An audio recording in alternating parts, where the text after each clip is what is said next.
Janriel Cuadro Alas Casimero bumaba ang ranking sa WBC.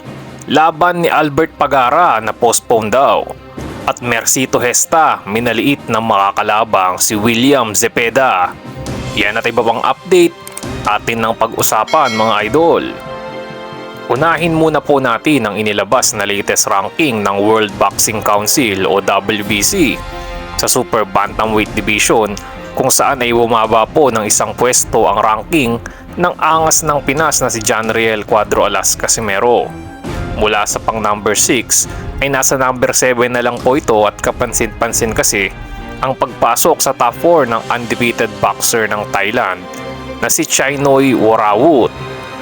Ang kampiyon po sa WBC ay walang iba kundi si The Monster na Oya Inoue. Pero nasa number 3 pa din sa WBO si Casimero at number 10 naman siya sa Ring Magazine ranking. At speaking of Inoue ay mukhang may iniluluto na naman ang kampo ni Cuadro Alas.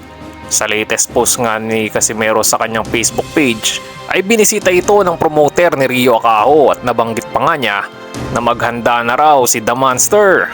Matuloy na nga kaya ang inaabangan nilang bakbakan sa susunod na taon.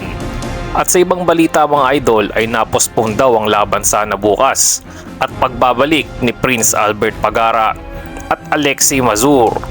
Ayon po yan sa boxing page na Boxing Be The Best. Nabanggit daw ng coach ni Pagara na si Jelit Tepora na TV rights raw ang dahilan kaya hindi mo na matutuloy ang pagbabalik ni Pagara bukas. Wala pa pong malinaw na update kung kailan ito matutuloy, at sa ngayon daw ay tuloy-tuloy lang sa pag-iensayo ang kampo ni Pagara. Samantala, ilang araw na lang at lalaban na ulit ang ating kababayang si Mercito No Mercy Gesta kontra sa malahalimaw na si William Zepeda. Tila minaliit na ni Zepeda si Gesta kahit hindi pa sila naghaharap dahil nakatingin na daw ang kanilang kampo kay Devin Haney o Shakur Stevenson. Inaabangan daw nila ang galaw ni Haney na kung umakyat daw ito ng timbang ay si Shakur na lang ang kanilang susunod para sa world title fight.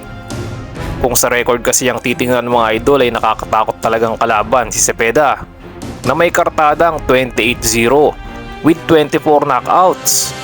Pero sabi nga ng ating kababayan ay mas nasya-challenge daw siya at mas ginaganahan dahil nga magaling ang kanyang mga kabakbakan. Ngayong linggo na po maghaharap ang ating kababayang si Gesta at si Zepeda ng Mexico. Yan na lang muna ang ating mga boxing updates mga idol. Kung nagustuhan nyo po ang ating video ay huwag kalimutang mag-like, subscribe at pakipindot na rin po ng notification bell para laging updated sa mga bago nating uploads. Maraming salamat po.